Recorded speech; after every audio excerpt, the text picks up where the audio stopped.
আসসালামু আলাইকুম, সাদিকাজ কিচেনে সবাইকে স্বাগতম।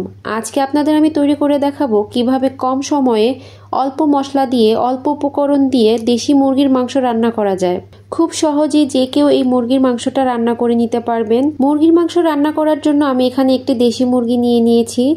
আমি মুরগির মাংসগুলো ধুয়ে একদম পানি ঝরিয়ে পরিষ্কার করে নিয়েছি। মুরগির মাংসের সাইজটা আমি রেগুলার সাইজেই রেখেছি, আপনারা আপনাদের পছন্দ মতো সাইজ করে নেবেন। আর আজকের রেসিপিটা সম্পূর্ণ আমি আমার মায়ের রেসিপি দেখাবো। এই রেসিপিটা আমার মায়ের থেকে আমি শিখেছিলাম। তো চলুন চলে যাই রান্নায়। এখানে আমি মুরগির মাংস রান্না করার জন্য নিয়ে নিয়েছি সরিষার তেল। তেলটা গরম হয়ে আসলে এখানে আমি কিছু গরম মশলা অ্যাড করব। নিয়ে নিব 4-5টা সাদা এলাচ, একটা বড় কালো এলাচ, 4-5টা দারুচিনি এবং 2টা তেজপাতা। আমি আজকে মুরগির মাংসটা সরিষার তেল দিয়ে রান্না করে দেখাবো। আপনারা চাইলে রেগুলার সয়াবিন তেল দিয়েও করতে পারেন। যখন মশলাটা থেকে একটু সুন্দর ঘ্রাণ বের হবে, এই পর্যায়ে আমি দিয়ে দেব 1 কাপ পরিমাণ পেঁয়াজ। পেঁয়াজটাকে একটু সময় নিয়ে আমি বেরেস্তা করে নিব। অবশ্যই খেয়াল রাখবেন পেঁয়াজটা যেন পুড়ে না যায়, তাহলে আপনার মাংসের কালারটা ভালো আসবে না। এখানে আমি একটা টিপস দিয়ে দেই। অনেকেই আছেন যারা নতুন রাঁধুনি, তারা বেরেস্তা করতে গিয়ে বেরেস্তাটাকে পুড়িয়ে ফেলেন। যখন এই পর্যায়ে আসবে, পেঁয়াজগুলো ভাজতে ভাজতে যখন ব্রাউন কালার হয়ে যাবে, তখন চুলাটা বন্ধ করে দিবেন। কিছুটা সময় নেড়েচেড়ে নিলেই বেরেস্তার কালারটা একদম পুরোপুরি গোল্ডেন ব্রাউন কালার চলে আসবে। তাহলে আপনার পেঁয়াজটা অতিরিক্ত ব্রাউন কালার হয়ে পুড়ে যাওয়ার ভয় থাকবে না। আমার বেরেস্তা করা হয়ে গিয়েছে। এই পর্যায়ে আমি একটু পানি দিয়ে দিব। এখন আমি বাকি মশলাগুলো অ্যাড করে দিব।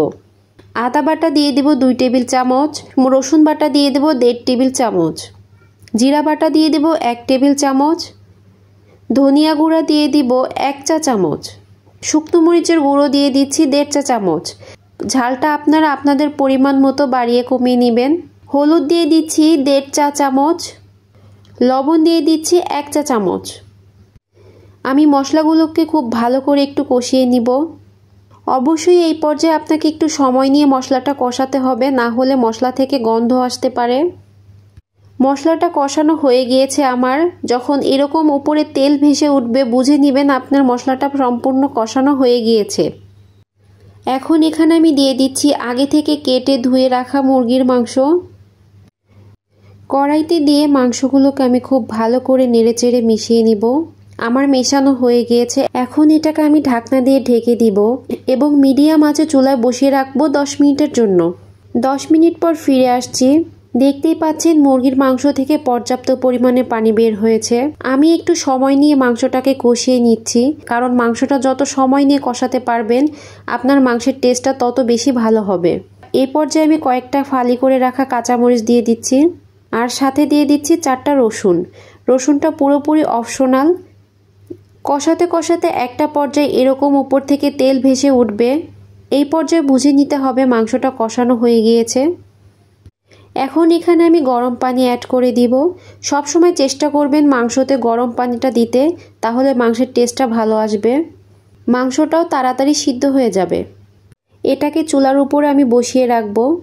মাংসটা যদি আপনারা কম জালে একটু সময় নিয়ে রান্না করেন, তাহলে মাংসের মধ্যে মশলার ফ্লেভারটা খুব ভালো করে ঢুকবে এবং মাংসটা খুব সুন্দরভাবে সিদ্ধ হয়ে যাবে। এখন মাংসটাকে আমি ঢাকনা দিয়ে ঢেকে দিয়ে চুলার জালটাকে মিডিয়াম টু লো করে এটাকে সিদ্ধ করে নিব। এখন এখানে আমি একটা ভাজা মশলা তৈরি করে নিব। ভাজা মশলাটা তৈরি করে নেওয়ার জন্য এখানে আমি 4-5টা এলাচ দিয়ে দিয়েছি, আর 3 টেবিল চামচ কাঁচা জিরা দিয়ে দিয়েছি। এখন এই এলাচ এবং জিরাকে আমি একটু হালকা আঁচে টেলে নিব। ব্লেন্ডারের একটা জারে আমি মশলাগুলোকে গুঁড়ো করে নিব। এখন এই গুঁড়ো করে মশলাটা আমি পুরোপুরি মাংসের মধ্যে দিয়ে দিব। সম্পূর্ণ মাংসের সাথে আমি মশলাটাকে মিশিয়ে নিব। একটু কিছুটা সময় এটাকে আমি কুক করে নিব, তারপরে ঢাকনা দিয়ে ঢেকে রাখবো। এখন এটাকে আমি ঢাকনা দিয়ে ঢেকে দিব এবং চুলাটাকে বন্ধ করে দিব। পুরোপুরি রেসিপি ফলো করে যদি আপনারাও মাংস রান্না করেন, ইনশাআল্লাহ আপনাদের মাংসের রান্নাটাও অনেক বেশি মজা হবে। এরপর আমি একটা সার্ভিং ডিশে এটাকে সার্ভ করে নিচ্ছি। আমি রান্নাটা খুবই সাধারণ এবং সাদামাটাভাবে দেখিয়েছি। আপনারাও চাইলে কম সময়ে পরিবারের জন্য এভাবে মাংস রান্না করে নিতে পারেন। আশা করছি ভিডিওটি ভালো লেগেছে। ভালো লেগে থাকলে লাইক কমেন্টস করে পাশে থাকবেন। আজকের মতো বিদায় নিচ্ছি। আল্লাহ হাফেজ।